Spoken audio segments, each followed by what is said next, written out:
at hindi mo kaharap, huwag mo siyang banggitin. Kasi ang trabaho mo, iba sa kanya, iba siya. Diba? Pumunta yan dito trabaho, nakisama sa lahat. Diba? Siyempre, iba siya. O, iba siya. Ang pumunta dito yan, trabaho, hindi dismiss. Parang sasabihin mo yung tao na, parang sa akin, parang masakit kiramdam ko. Guys, tapos sasabihin na, ay, babae yan. Siyempre, may babae yan eh. Siyempre, walang girlfriend yan eh. Kung ako naman, tanungin ko guys, ako bilang isang babae, manahimik ka. Huwag kang dalan-dalan dahil baka ikaw ay demanda, tsaka hindi mo naman siya kilala. Hindi mo alam yung pagkatao niya. Diba? Ako kasi guys, alam ko kung bakit. Hindi ko galing napakialam. Diba? Para sa akin, wala akong pakialam. Kung sino yung babae mo, kung babaero ka, wala akong pakialam. Tsaka, wala akong karapatan magsalita. Diba? Dismiss, kain kayo sa lamesa, ganito, ganyan.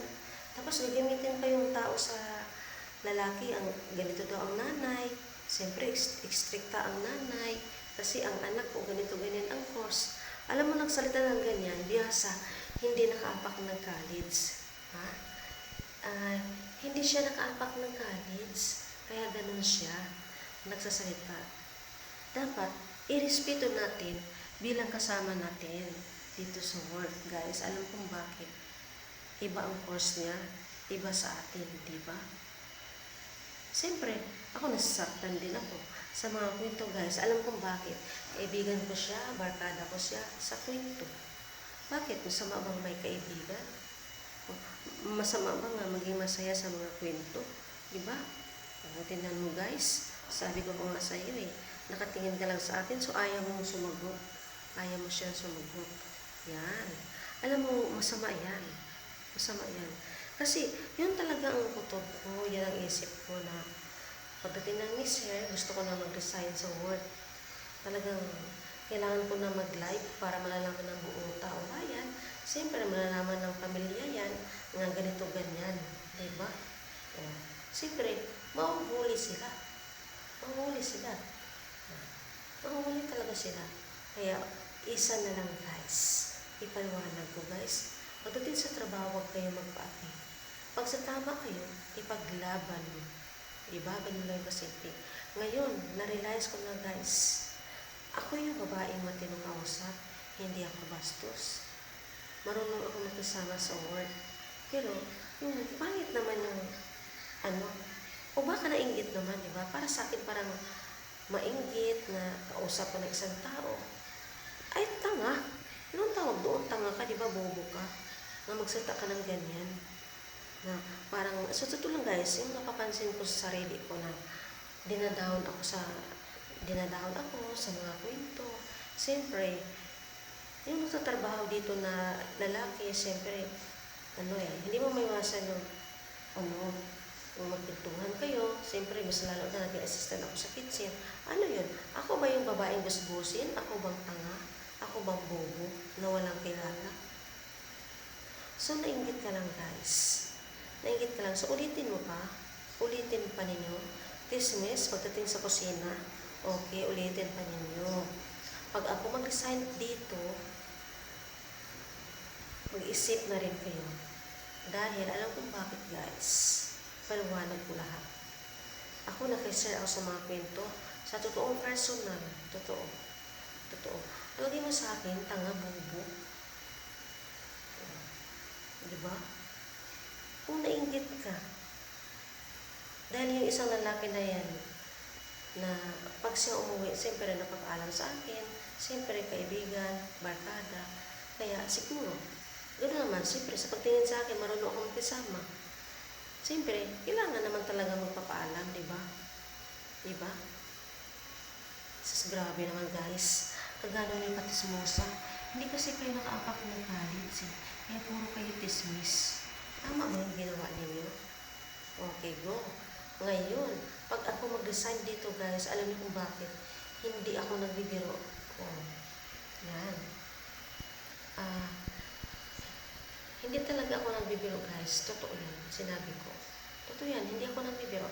Pag ako mag-resign dito, dahil may kaibigan ako dito sa TikTok, mag-iiwan ako ng message. Hindi ko kailangan sabihin kung sino yung kaibigan ko dito sa TikTok. Ngayon, magkaalaman, mag-live ako. Magkaalaman to. Buong mundo, taong bayan. Kahit saan yan, nakarating yung aking live. Alam kong bakit? Sino ang utos? Kayo ang nag-utos. Sa akin, hindi ako. Namimihasa kayo, no? Namimihasa nga talaga kayo, no? Namimihasa kayo, no? Diba? So, namimihasa. Diba? Sa sumarasi. Alam niyo kung bakit? Mahilig kayo sa tismis. Parang wala talaga kayong, pag mga ganyan, hindi ninyo naisipan na may batas tayo ngayon. Grabe naman kayo. Hindi naman niyo kilala yung tao na yun eh. Pati pa naman yung mother niya, sasabihin niyo, extract ka. Bakit? Nag-i-stricta yung isang lalaki, yung mami niya. Bakit? Kilala ba niyo yung pagkatao ng lalaki? Kilala ba yung mother ng lalaki? Dapat hindi kayo magsalita. Anong tawag doon? Alam nga naman sabihin kita nga matalino ka, bubo ka, mahilig ka sa tismis. Diba? O, mabuti nga, bubo lang ako nagsasalita eh. Ako yung isang vlogger, hindi ako nagbabastos. Talaga nagsasabi ako ng ito. Pero ako yung nasasaktan. Alam niyo kung bakit? Siyempre, kaibigan ko siya, barkada ko siya sa mga kwento. Diba? Sas grabe naman kayo. Masyado kayo mahilig sa tismis. Diba? Kaya, isa pa, huwag niyo akong idawon. Huwag niyo akong idawon dahil may plano na rin ako ngayon. O, isip-isip ko lahat, hindi ako makamubuon sa mga salita niyo. Magsalamin muna kayo kung bagay ba? Bagay bang mukha mo? Diba? Grabe talaga kayo, ha? Pag mag-diop ako pinag-usapan niyo. Bakit hindi lang kayo magtrabaho? Bakit pumunta pa kayo sa work? Na tismis lang pala kailangan niyo, hindi pala trabaho. Sa smansit. Magsalamin muna kayo kung bagay. Diba? Grabe naman kayo. Alam mo yung lalaki na yan, nag-work dito.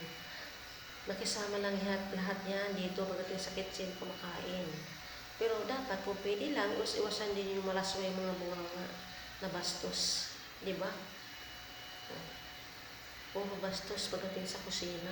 Sus mariset. Ang boss nga, narinigan ba ninyo na kumakain sila maingay? Bastos? Hindi niyo narinigan, diba? Pang-disente sila pag kumakain. Diba? Ulitin pa nyo yan. Walang magsisi kayo. Huli ng landas, guys. Magsisisi kayo. Pag ako mag-assign dito, sabihin ko lahat sa live. Mabagitin ko yung pangalan kung sino nag-work dito. Dahil alam kong bakit kagano kayo kahaba ng dila. Pati pa naman, nanay niya, bagitin niyo, yung mother niya, ganito ganyan, ekstrikta. Kilala ba ninyo? Sus marasik. Anong tawag doon? Tismosa ka. Yan. Tismosa ka. Baka gusto mo madimanda kayo. Mahilig kayo sa tismis. Diba? Ako, nag-work ako. Nagpunta sa work. Trabaho, hindi away. Hindi tismis. Yan, guys. So, nagkaalaman na nga tayo ngayon dito sa live natin, guys. Yan.